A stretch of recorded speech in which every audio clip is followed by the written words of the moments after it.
Seigneur Dieu et Père, on peut te demander que ta parole ce matin soit lue, comprise, acceptée et surtout, Père, mise en pratique dans nos vies.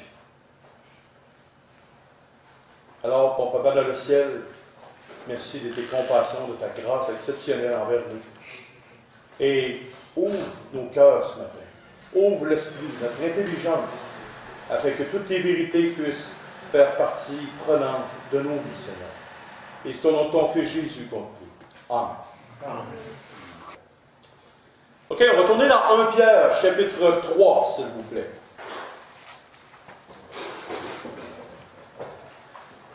Et du verset 13 au verset 17. Et le titre du message, c'est « Comment défendre notre foi ?» De quelle manière on défend notre foi avec ceux qui nous parlent? Gilbert, ça va bien tomber, hein? Ça va bien tomber. OK. Comment défendre notre foi?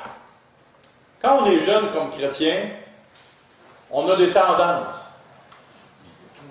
Qu'est-ce qu'on a comme tendance? Je vous comprends, j'ai été jeune, je me suis converti, j'avais 16 ans. On est jeune, on a une tendance à être agressif. On veut que la personne absolument comprenne, peu importe le moyen qu'on va prendre. On a une autre tendance en étant plus vieux, en étant plus fatigué, en voulant dire « Oh, pourquoi donc ce que tu veux? T'ostines plus, ça te tente plus, t'es rendu vieux, t'es tanné. Pourquoi donc ce que tu veux? Tu veux croire des foleries, le gars. Intéressant. Quand on est jeune, on est impulsif. Quand on est vieux, et dans le milieu, pour ceux qui sont rendus à peu près à mon âge, qu'est-ce qu'on fait? On acquiert de la sagesse avec le temps. Et là, le texte qu'on va voir ce matin, c'est comment défendre notre foi. Parce que ce n'est pas évident dans la vie dans laquelle on vit. Il y a peut-être certains pays dans le monde entier que c'est beaucoup plus facile d'être chrétien. Peut-être en Afrique, je ne sais pas. Les Africains ici, est-ce que c'est beaucoup plus facile d'être chrétien ici ou en Afrique?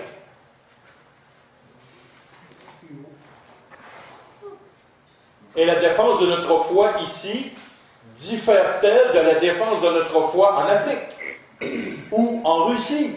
Ou pour la Colombie? Pas la Colombie, c'est la Colombie. Est-ce que la défense de la foi en Colombie est différente ici? Est-ce que c'est plus facile de vivre un christianisme là-bas qu'ici?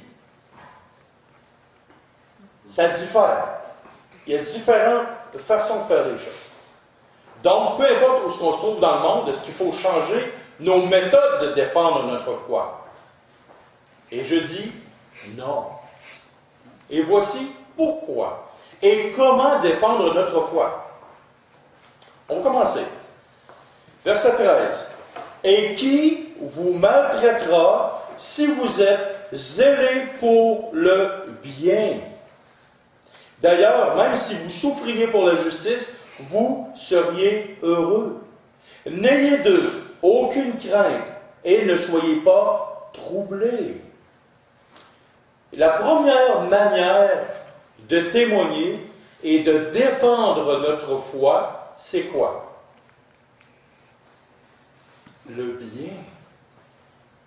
Le bien. Si vous passez votre temps à parler, et que vous agissez tout croche, quand vous allez pour parler de votre foi, ou de la défendre, ou de la justifier, que va-t-il arriver? Vous n'aurez aucun impact. Aucun impact. Et peu importe le milieu où vous êtes. Qui vous maltraitera si vous êtes zélés pour le bien? On est dans le contexte de la persécution. Il y avait beaucoup de chrétiens qui étaient persécutés dans ce temps-là. Et comme dans différents pays dans travers le monde, il y a des chrétiens qui sont persécutés, littéralement. Mais ici, on n'est pas persécuté. On peut être ridiculisé pour notre foi. Et au Canada, à date, avez-vous connu un chrétien qui s'est fait frapper pour sa foi? Non. Probablement que ça n'arrivera pas d'ici la semaine prochaine. Mais peut-être qu'un jour, ça va arriver. Mais maintenant, ici, Et qui vous maltraitera si vous êtes zélé pour le bien? Si vous êtes, qu'est-ce que ça veut dire zélé? Acharné. Après, qu'est-ce que ça veut dire le mot zélé? Ceux qui sont allés à l'école? Acharné. Toujours constant. Tu sais, quand on dit quelqu'un qui fait un excès de zèle, là, c'est négatif. Mais est-ce qu'on peut faire un excès de zèle négativement pour le bien? Et qu'est-ce que c'est un excès de zèle pour le bien? C'est merveilleux. C'est merveilleux. Mais qu'est-ce que c'est? Est-ce que nous sommes aimables avec nos confrères, nos consoeurs de travail? Est-ce que nous sommes généreux? Est-ce que nous sommes compatissants, comme on a vu ce matin? Toutes les qualifications, toutes les qualités qui appartiennent à Dieu et qui nous ont été transmises par l'Esprit Saint, la gentillesse, la bonté, l'amabilité, le pardon. Moi, mon travail, si quelqu'un fait une erreur, tout le monde le sait, personne n'a de la compassion, tout le monde frappe sur le coupable. Fait garde à celui qui fait une erreur dans mon travail, à mon endroit où je travaille. Puis quand il y a une erreur, ben là, il faut trouver un coupable. Voyez-vous? On frappe sur la personne. Mais si nous, comme chrétiens, on est zélés pour le bien, qui va nous maltraiter? Parce que pour défendre ta foi, avant de rouvrir la bouche, il faut que tu sois absolument zélé pour le bien. Autrement dit, à sens contraire de tous les gens qui t'entourent. Qui aime être à sens contraire de tout le monde? Rosiane, elle lève la main un petit peu. Quentin, est-ce que tu aimes être à sens contraire de tout le monde? Ça dépend sur quelle voie. Là, ça dépend sur quelle voie. Sur l'autoroute? L'autoroute 20, non? C'est là pas le bon endroit. Mais à sens contraire de tout le monde dans leur agissement. Mon voyons, on a un texte de la parole de Dieu qui dit que celui qui a péché lui tire la première pierre. Celui qui n'a jamais péché lui tire la première pierre. Il y avait une personne qui avait fait une erreur. Et là, j'ai dit à tout le monde, il était en gang, ça prenait un coupable. J'ai dit, qui a jamais fait une erreur ici? J'ai repris les textes de la parole de Dieu. Et je pense qu'on devrait plutôt travailler en équipe pour essayer comment réparer l'erreur. Pas trouver le coupable, mais comment réparer l'erreur. Et les gens se sont sentis accusés puis ont arrêté. 15 minutes après, ça a recommencé. Mais bon. Voyez-vous, nous, comme chrétiens, la première des choses, quand quelqu'un nous frappe, pour la défense de notre foi, et là, c'est bien dans le contexte, la défense de notre foi. On ne parle pas du contexte de toujours quelqu'un qui ambitionne puis qui veut tout le temps du mal, tout le temps du mal. Là, il faut arrêter cette personne-là. Il faut mettre un stop à ça. Et pour la défense de notre foi, parce qu'on va le voir plus tard. OK? Premièrement, il faut être zélé pour le bien et non chercher à se venger. Verset 14. D'ailleurs, même si vous souffriez pour la justice, vous seriez heureux.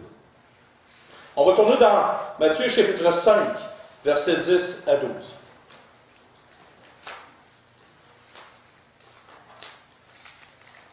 Matthieu chapitre 5, versets 10 à 12. Heureux ceux qui sont persécutés pour la justice, car le royaume des cieux est à eux. Heureux serez-vous lorsqu'on vous outragera, qu'on vous persécutera, et qu'on dira faussement de vous toutes sortes de mal à cause de moi. Réjouissez-vous et soyez dans l'allégresse, parce que votre récompense sera grande dans les cieux. Car c'est ainsi qu'ont persécuté les prophètes qui ont été avant vous. Voyez-vous, si tu es persécuté à cause de ta foi, si tu te fais manquer de respect à cause de ta foi, c'est sûr que, humainement parlant, c'est pas plaisant. C'est pas le fun. La première réaction, c'est de dire « Wow ». Mais si on se remet dans le contexte des choses spirituelles de Dieu, sache une chose, c'est qu'en arrière de la personne qui te persécute, il y a quelqu'un qui lui suggère de te persécuter. Et toi, qui es persécuté, sache une chose, c'est qu'en arrière de toi, il y a quelqu'un qui te demande de pardonner. N'oubliez pas, on n'a pas à combattre contre la chair et le sang, contre les gens qui nous entourent. On a à combattre contre les côtés, les choses qui sont au-dessus, les personnes, les démons, les puissances démoniaques dans les airs. C'est contre ça qu'on doit combattre. Donc, si tu es persécuté, sache une chose. Si tu n'es pas persécuté, jamais pour ta foi, tu as un problème. Parce que tu n'es pas en guerre et tu es endormi. Quelqu'un qui est endormi là, dans une cave, là, est-ce qu'il est dérangé par la majorité des gens s'il arrive une guerre? Non. On le voit même pas. Il est dans la cave, il dort, il est en dessous d'une boîte de carton, je ne sais pas ce qui se passe. Mais la personne qui sort et qui va à la guerre, s'il arriverait une guerre, et la personne sort avec un fusil, un arme, pour défendre son pays, sa patrie, ces choses-là, là, il serait dérangeant pour l'ennemi. Donc, si tu n'es pas persécuté pour ta foi, tu as un problème. Parce que tu n'es pas en guerre et tu es endormi. Et tu n'es pas en guerre contre tes voisins. Tu es en guerre contre tes principautés. Pourquoi vous pensez que les pasteurs sont les premiers que l'ennemi veut abattre? Parce que c'est les autres qui proclament les vérités de Dieu aux gens, au peuple. C'est les premiers qui ouvertement proclament les vérités de Dieu. Donc c'est les premiers que le diable veut abattre, les démons veulent abattre. Mais vous aussi, vous devriez être des proclamateurs. Chacun a vos méthodes, a vos manières. Comment est-ce que Dieu va vous donner de vous exprimer? Et si on continue. N'ayez de aucune crainte et ne soyez pas troublés. Et pourquoi? Tournons ensemble dans Luc chapitre 12, versets 4 à 12. Luc chapitre 12, versets 4 à 12.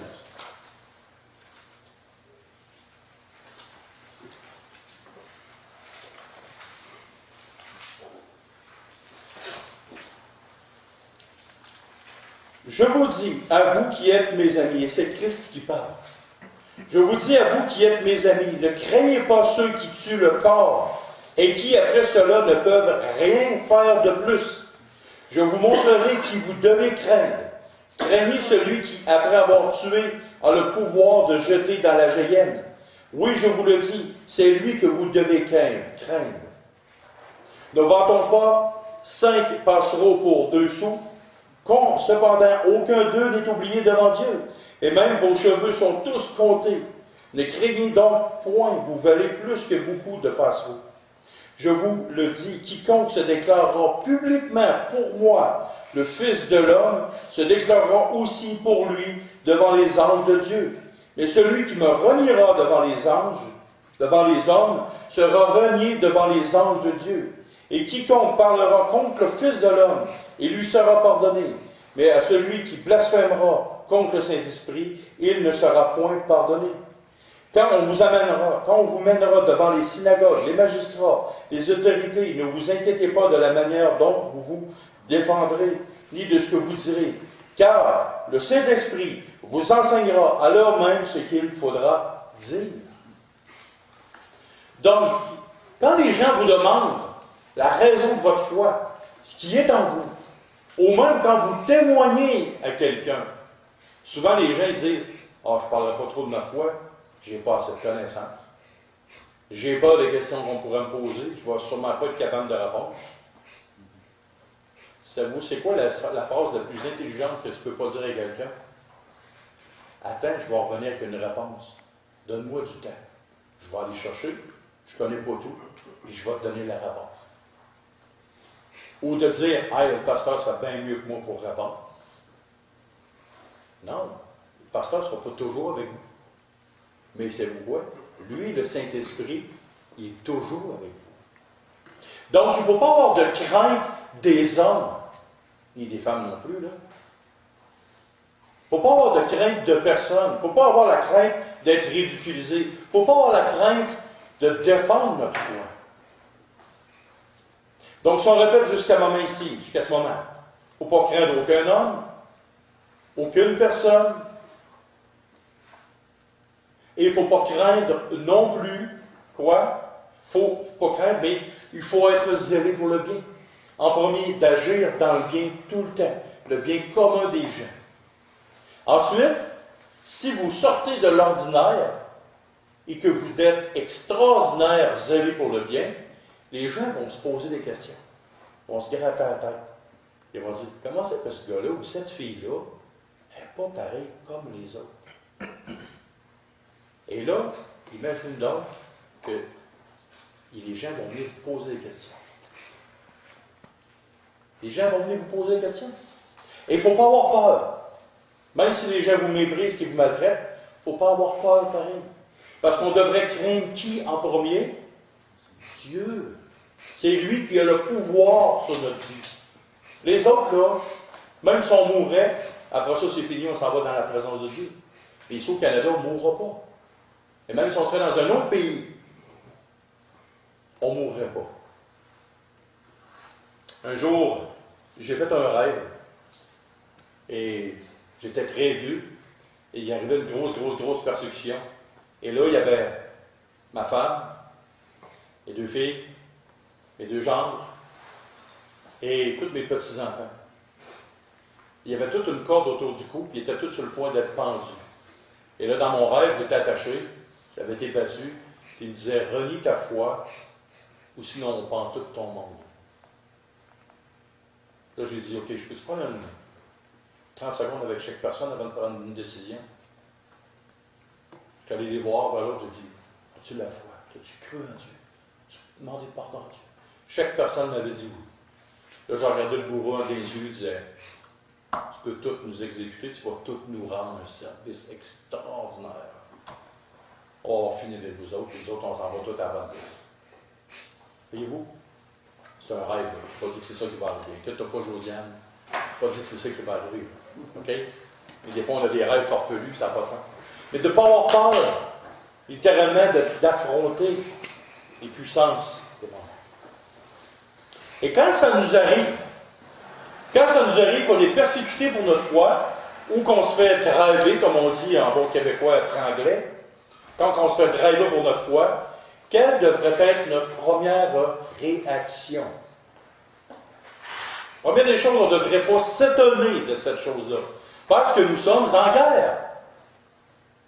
Quand tu t'en vas en guerre, il ne faut pas que tu t'étonnes qu'il reçoive des balles, qu'il y a des balles qui passent au-dessus de toi. Il ne faut pas que tu t'étonnes d'entendre des explosions. Il ne faut pas que tu entendes des gens mourir. Tu es à la guerre. Mais à la guerre spirituelle, c'est la même chose. Il ne faut pas que tu t'attendes que ça va être dans la voie, ça va être beau, ça va être extraordinaire. Donc, tu es en guerre spirituelle. Tu es en guerre spirituelle, à moins que tu dors. Si l'ennemi ne t'attaque pas, c'est que tu dors spirituellement. La première des choses qu'on doit faire, de ne pas s'étonner. La deuxième des choses, verset 15. Mais sanctifiez dans vos cœurs Christ le Seigneur. Sanctifier, ça veut dire louer, honorer, bénir. Hey, wow! Merci Seigneur, parce que Christ a dit, littéralement, Christ a dit, comme ils ont traité le maître, ainsi ils vont traiter le disciple. Donc, ça me prouve que je suis un disciple de Christ si je suis persécuté comme mon maître. Wow! Si je ne suis jamais persécuté comme mon maître l'a été, j'ai un problème. Je ne suis pas véritablement disciple de Christ. Pourquoi? Un disciple, c'est un suiveur. Si tu ne suis pas Christ, tu ne seras pas persécuté. Ils ont traité le maître comme ça, ils vont traiter le disciple comme ça. Et quand ça t'arrive, bénis, loue, adore Dieu et remercie-le que tu es à la guerre pour lui. À la guerre pour Christ. Si vous me demanderiez si j'irais à la guerre dans un pays lointain pour le Canada, non. Je n'irai pas me faire tuer pour des puits de pétrole. Oublie ça, pas vrai. Si tu me demandes si je vais aller à la guerre pour défendre les intérêts des milliardaires, non, oublie ça. J'irai à la guerre pour certains sujets, sauver ma femme, mes enfants, les femmes de notre pays, bon, ces choses-là, ça serait vraiment caractère humain. Mais si tu me demandes si je vais à la guerre pour Christ, pour toutes les raisons qui sont données dans la parole, oui. Sans aucun problème. Ça m'intéresse d'aller à la guerre spirituelle. Et pour ceux qui me connaissent de longue haleine, j'en ai mangé des volets. Papa, il était moi. Hein?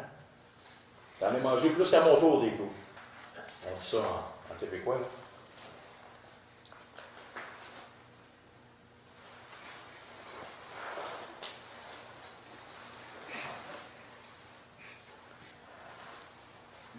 Et là, on continue, le verset 15. Étant toujours prêt à vous défendre avec douceur et respect devant quiconque vous demande raison de l'espérance qui est en vous. Avec douceur et respect. Oh, que ça, c'est pas évident. Pas facile. Quand tu es vieux, tu n'as pas d'énergie trop tôt pour te défendre. Mais quand tu es jeune, puis quelqu'un te picosse sur ta foi. Qui s'est déjà fait picosser dessus pour sa foi? Bon, on va lever deux mains. On dirait qu'il y a toujours quelqu'un qui arrive dans le décor. Puis là, on dirait qu'il y a un sac de fléchettes. Là, puis là il t'envoie une fléchette. Ouais, c'est comme ça que ça agit un chrétien. Pas une autre fléchette. Sérieusement, donc c'est stupide de croire en Dieu. Regarde l'évolution. Regarde quelle affaire. Ça aura une fléchette. Là, on dirait qu'il y a un petit sac de fléchettes, mais on dirait qu'il se vide jamais. Toujours une pointe. Toujours quelqu'un qui ramasse. Toujours quelqu'un qui pique. Peut-être que vous vivez ça présentement dans votre travail. Peut-être que vous vivez ça dans votre famille. Peut-être. On ne sait pas. Je ne sais pas vos vies personnellement intimes. Peut-être votre femme, peut-être votre mari vous pique quand même. On ne sait pas. Mais toujours se défendre avec douceur et respect. Au travers des siècles, quand tu lis l'histoire de l'Église, oh que c'est pas rose. Oh que c'est pas rose. Prenons l'exemple des croisés, des croisades. Pour ceux qui sont forts en histoire, combien y a-t-il eu de croisades à travers les siècles? On bien dit 3. Et quel était le motif des croisades? Libérer Jérusalem. C'est plus profondément que ça. Conquérir.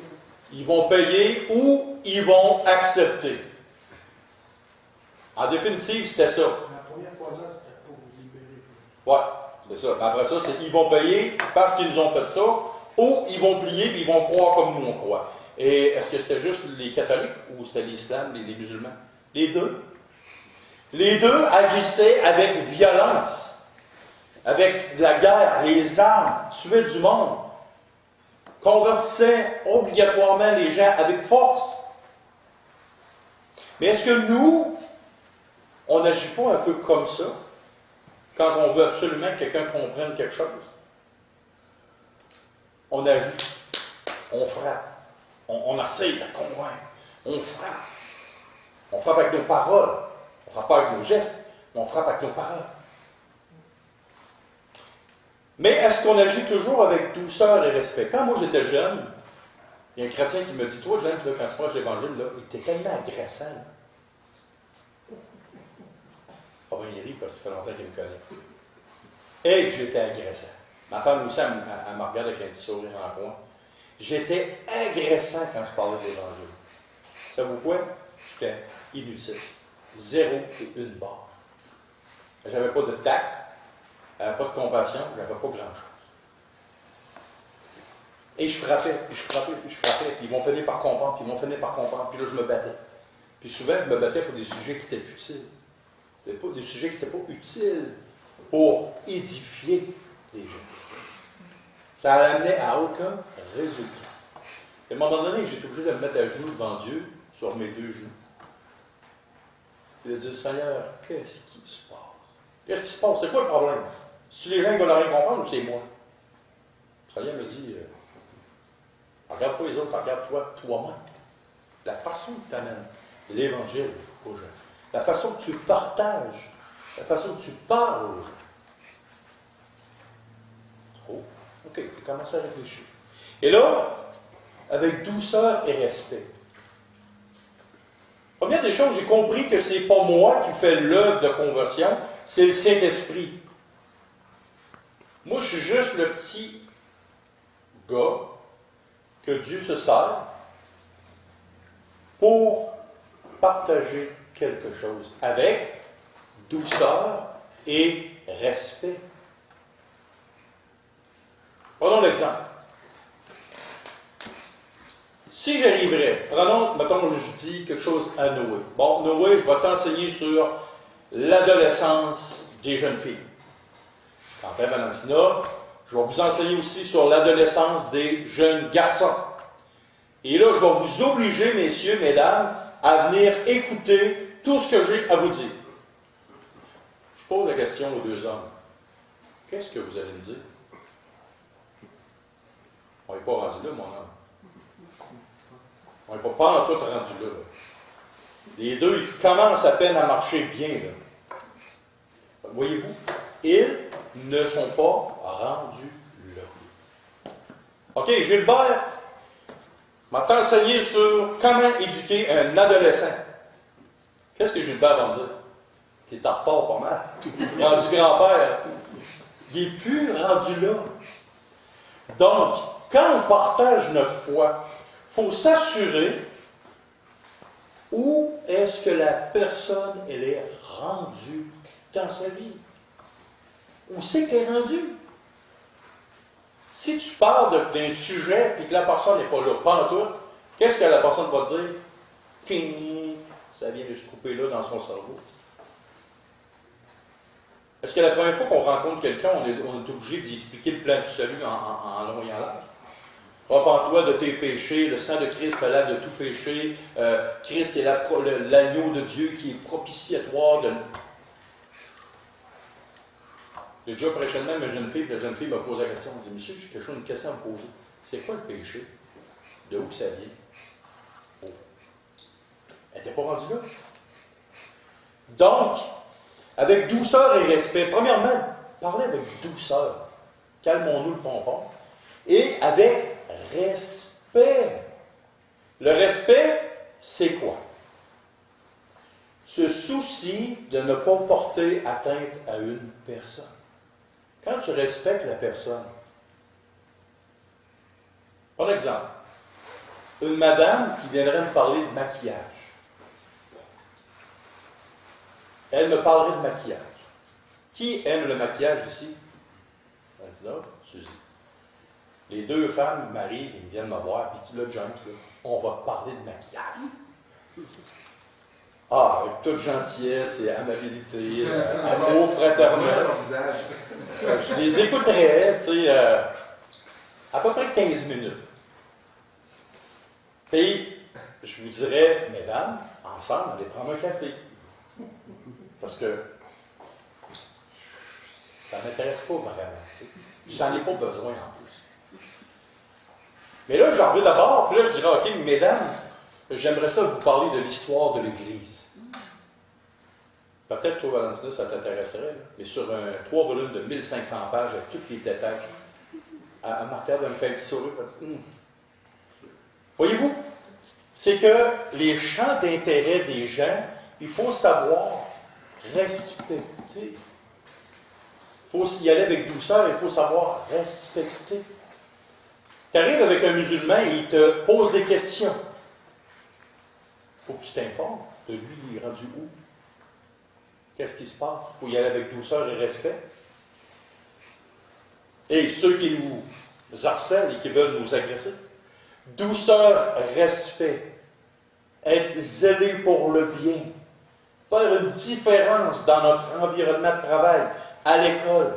Sans ça, nous n'aurons aucun impact pour défendre notre foi. Douceur, respect, être zélé pour le bien. Et, verset 16, et ayant une bonne conscience, afin que la même où il vous calomnie, comme si vous étiez des malfaiteurs, ceux qui décrivent votre bonne conduite en Christ soient couverts de confusion. Et ce verset-là, je vais le répéter.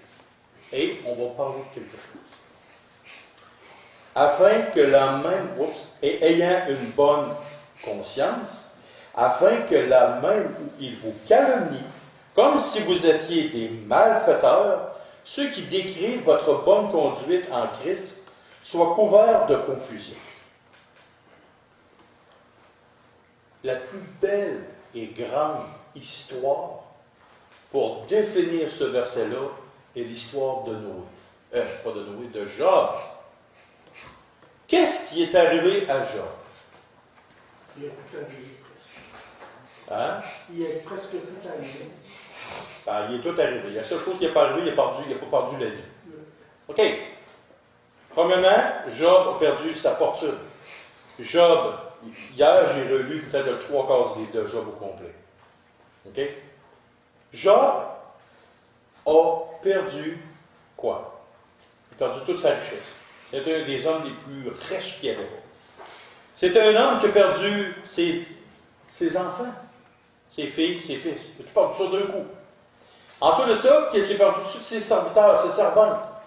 Et il a perdu la santé. On dit souvent, si tu as la richesse, tu n'as pas la santé, tu mal pris. D'un coup, tu n'as plus de richesse, tu n'as plus de santé. Et là, qu'est-ce qui est arrivé? Sa femme a été la première à dire une niaiserie. Job était un homme de foi. Et même Dieu a dit à Satan, as-tu remarqué, mon serviteur Job, il n'y a aucun homme sur la terre qui est comme lui. Pourquoi Dieu dit ça? Ce gars-là, il avait tout qu'un témoignage exemplaire, que Dieu connaît. Je ne suis pas sûr que Dieu dirait ça de moi. Je suis vraiment loin d'être très certain que Dieu me dirait ça de moi. Job était un exemple, un homme d'une qualité exceptionnelle. Et là, après avoir tout perdu ça, sa femme lui dit la première niaiserie. Tu restes ferme dans ton intégrité, maudit Dieu puis meurs. Première attaque de sa foi. Ça t'arrive tout ça. Tu restes ferme. Es-tu fou ou quoi? Maudit Dieu puis meurt. En passant dans le livre de Job, c'est marqué que ça a duré plusieurs mois, sa maladie. Et Job était couché, nu, dans de la cendre. Il avait pris un tesson puis il se grattait parce qu'il avait un ulcère malin de la tête jusqu'aux pieds. Une maladie extrême. Il y a un ulcère malin qui l'a frappé de la tête aux pieds. Il restait juste sa femme, son lit de cendre, là, tout perdu. Et c'est tous les amis autour de lui, toutes les populations autour de lui se sont toutes éloignées de lui. Parce qu'ils pensaient que Job avait maudit Dieu, et que ça serait un fléau, que s'il reviendrait voir Job. Il ne voudrait pas être atteint de la même chose. Ensuite, tu as ces trois amis. Trois supposés amis. Quand ça allait bien, pas de problème, Job, c'est un homme de Dieu, il est béni. Et là, il commence. Ils viennent auprès de lui. Pendant 7 jours, ils ne disent pas un mot. Il aurait dû continuer sur cette voie-là, mais ils ont commencé à ouvrir la bouche. Et là, ils ont dit à Job, plusieurs fois dans le livre de Job, ils disaient à Job, c'est sûrement parce que tu as péché contre Dieu. Repends-toi de tes péchés. Tu n'es pas correct. Et là, Job, avec toute douceur et respect envers eux et envers Dieu, ne dit rien de travers. C'est sûr que Job, il se pose des questions. Comment ça que ça m'arrive? J'ai toujours été correct devant Dieu. Je ne comprends pas, mais je fais confiance à Dieu. Je le laisse aller là-dedans. Et devant les attaques de ses soi-disant amis, il a toujours été doux et respectueux. Il y a même une petite jeunesse qui s'est approchée. On voit ça dans le milieu du livre de Job. Il s'est approché, il dit, vous autres les vieux, il dit, vous ne l'avez pas l'affaire, dis-moi maintenant, je vais parler à Job. Hey, Job, c'est un homme d'une sagesse incroyable. Puis tu as la petite jeunesse en arrière de lui qui arrive, il dit, hey, on va vous montrer comment ça marche. Il dit, tassez-vous, on va vous montrer. Là, il commence. Et là, en plus de ça, il se met en colère après Job. Il se fâche après. Il dit, pauvre petit, écoute, il est couché dans de la cendre, il a tout perdu. Puis toi, pas trop futé, tu t'enrages après. Tu te fâches après. À un moment donné, il décroche un peu, là, pauvre petit, tu sais. Non, lui, il n'a pas de pitié, pas de compassion. Puis, ah ouais, il commence à engueuler Job, comme du poisson pourri. Puis il dit aux trois autres, il dit, vous n'avez pas rapport, vous n'êtes pas correct. Il y en a même un de cette gang-là qui a dit, ah, ben Job, tes enfants ont péché, c'est pour ça que Dieu les a fait tuer. Ah, ça, c'est-tu une attaque en règle sur la foi d'un homme qui est déjà à terre? Autrement dit, là, il est déjà à terre, là. Puis là, tu continues à frapper dessus, puis tu frappes dessus, puis tu frappes dessus. Et Job, c'est marqué comme introduction, en tout cela, Job ne pécha point par ses lèvres. Il n'a rien dit de mal contre Dieu. Il a défendu avec douceur. Quand tu peux regarder les réponses de Job, ben moi, je lève mon chapeau parce qu'il y a un gars qui va me dire ça chez nous, là. D'après moi, je m'en fâcherai après. Mais lui, il ne s'est pas fâché. Je suis malade. Je suis atteint d'un ulcère malin. J'ai tout perdu. Je suis couché sur un lit de cendre. Puis là, mes deux yeux sont morts. Puis il y a quelqu'un qui vient me voir. Ah, c'est ça. Dieu a fait mourir tes enfants. C'est parce qu'ils ont péché contre Dieu. Probablement que la moutarde m'a montré au bout. Mais Job, en tout cela, il n'a jamais péché. Et quelle a été la fin des trois hommes, les quatre hommes? On va tourner dans Job, au chapitre 42.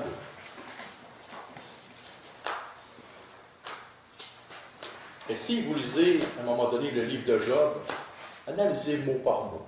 J'espère qu'à ce matin, je vous ai donné le goût de lire ce livre. Le dernier livre de Job, Job chapitre 42.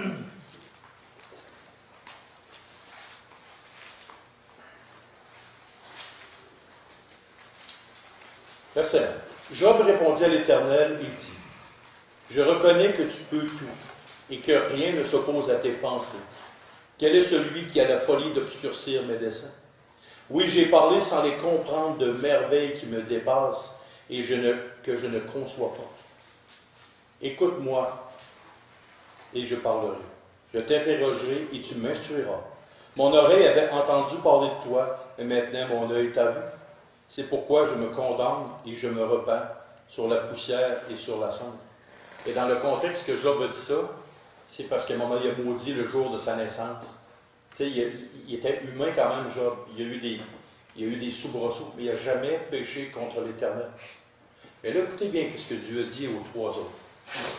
Après que l'Éternel lui a adressé ces paroles à Job, il dit à Éliphaz de Théman, « Ma colère est enflammée contre toi et contre tes deux amis, parce que vous n'avez pas parlé de moi avec droiture, comme l'a fait mon serviteur Job. Prenez maintenant 7 taureaux et 7 béliers, allez auprès de mon serviteur Job, et offrez pour vous un holocauste. Job, mon serviteur, priera pour vous. Et c'est par égard pour lui seul que je ne vous traiterai pas selon votre folie. »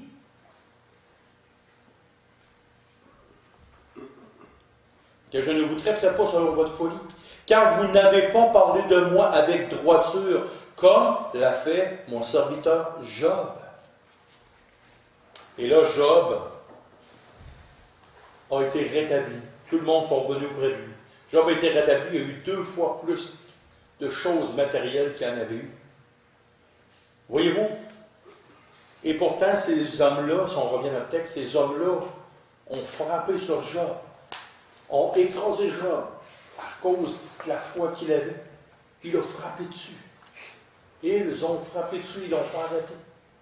Et quand on revient au texte, ceux qui décrivent votre bonne conduite Et pourtant, ses amis ont décrit sa bonne conduite à Job. Et qu'est-ce qui est arrivé? En Christ, tu sois couvert de confusion. Couvert de confusion. Un jour, il y a quelqu'un, un homme, il a dit, toi, James, là, jamais tu vas être capable de prêcher la parole de Dieu. On reconnaît peut-être qu'il était un évangéliste, mais pour le reste, on repassera parce que tu ne vaux pas cher le livre. Ah, ça m'a fait mal. Mais, j'ai rien fait. Aujourd'hui, je le laisse aller. Et les gens sont confus. Les gens sont confus. Et on va terminer avec le verset 17.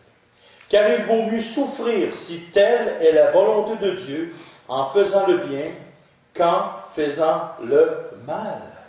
Est-ce qu'on peut concevoir, quand il nous arrive de quoi de grave, que c'est la volonté de Dieu de ce qui nous arrive? Qui souhaiterait perdre un enfant? Job en a perdu 10. La même journée. En un instant. La maison s'est écroulée. Bam! Qui a tout son fonds de pension de ramasser? On va me tourner vers les plus vieux. Aimeriez-vous perdre votre fonds de pension comme ça? Oui. C'est notre sécurité. Mais si, demain matin, Ouais. tu perds tout. Ça sera dur à prendre. Ça dure à part. Oui. Oui, hein? Vous avez travaillé longtemps pour ça. Hein? Voyez-vous, si Dieu décide demain matin, qui savait que Jessica elle avait une tumeur au cerveau? Ma fille. Robin savait. Un jour, Jessica, ma propre fille, est arrivée avec une tumeur au cerveau. Jeune fille, à la fleur de l'âge, j'apprends ça. J'ai pleuré. J'ai pleuré. J'étais dans ma petite shop là-bas, j'étais tout seul. J'étais assis sur un bim d'acier, puis je pleurais, puis je pleurais, puis je pleurais. À la fin, j'ai dit, Seigneur, ben, je dis, gloire à toi. J'ai dit, toi seul, tu es au contrôle de toute chose. C'est pas ma fille, elle t'appartient. Tu me l'as prêté, si ça a été pour ce temps-là. Quand Dieu m'a appris, moi, que j'avais eu une tumeur bénigne au poumon, quelle a été ma réaction? Même chose, gloire à tout Dieu. Ah, j'ai pleuré. J'ai pleuré quasiment toute la nuit. Vers la fin de la nuit, mes deux petites filles, 3 ans, 5 ans, comment leur dire que Dieu est bon, mais Dieu va faire mourir leur père? Parce que moi, dans ma tête, ça voulait dire tu meurs, tu vas mourir. Tu meurs. Tu sais. Alors, le lendemain matin, le docteur il me dit wow, c'est pas grave, c'est une tumeur bénigne, ils on enlève ça tous les jours. Moi, te couper le cou. T'aurais pas pu nous dire ça hier! Mais c'est une histoire de niaiser un gars pendant une journée. Donc, voyez-vous, car il vaut mieux souffrir si telle est la volonté de Dieu, en faisant le bien qu'en faisant le mal. Pourquoi Dieu a permis ce que Job vive? Ça. Pourquoi Dieu a permis ça, qu'un homme vive le calvaire suprême, à l'extrême? Voulez-vous que je vous le dise? C'est écrit dans la Bible. Moi, vous le lire.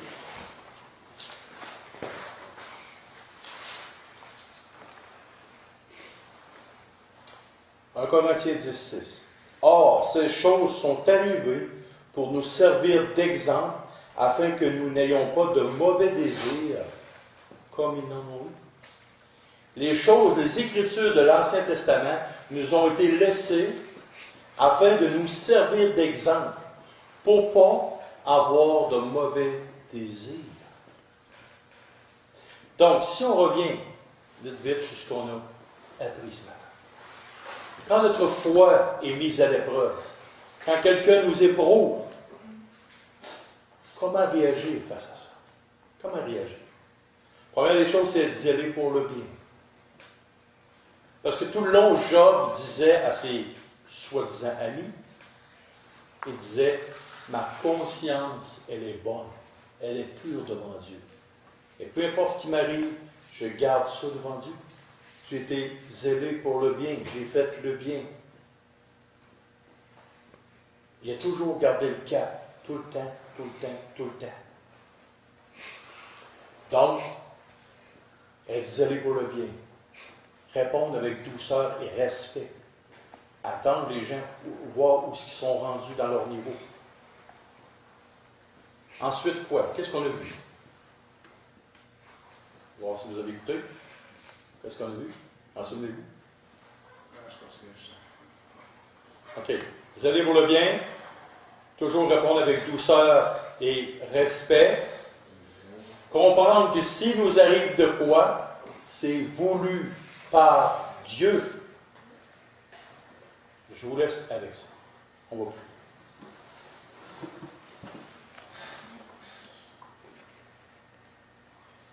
Seigneur Dieu Père, toute notre vie, tout le temps de notre pèlerinage sur la terre, on va être confronté à ce sujet.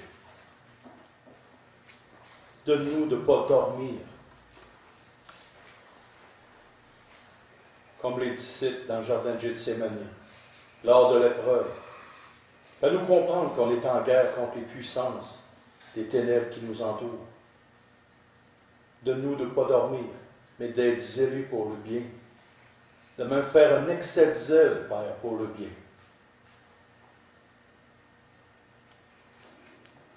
D'être de bons témoignages. De parler avec douceur et respect à toute personne qui vient près de nous.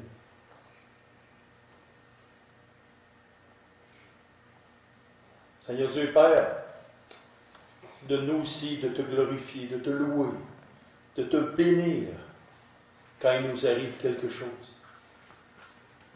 Et nous savons que ta bonne main bienveillante utilise la souffrance pour nous former à l'image de ton Fils. Et si nous ne sommes pas éprouvés, si nous ne sommes pas accablés des maux sur la terre, nous n'apprendrons rien, Seigneur. Et c'est dans la souffrance que tu révèles si nous sommes de plus en plus à la ressemblance parfaite de Christ. Et merci, Seigneur, des épreuves. Merci des gens qui éprouvent notre foi. Je te demande de les bénir, je te demande de leur donner la clairvoyance pour qu'ils reviennent, eux aussi, à l'évangile de la grâce. Et c'est ton nom de ton Fils Jésus. Amen. Amen.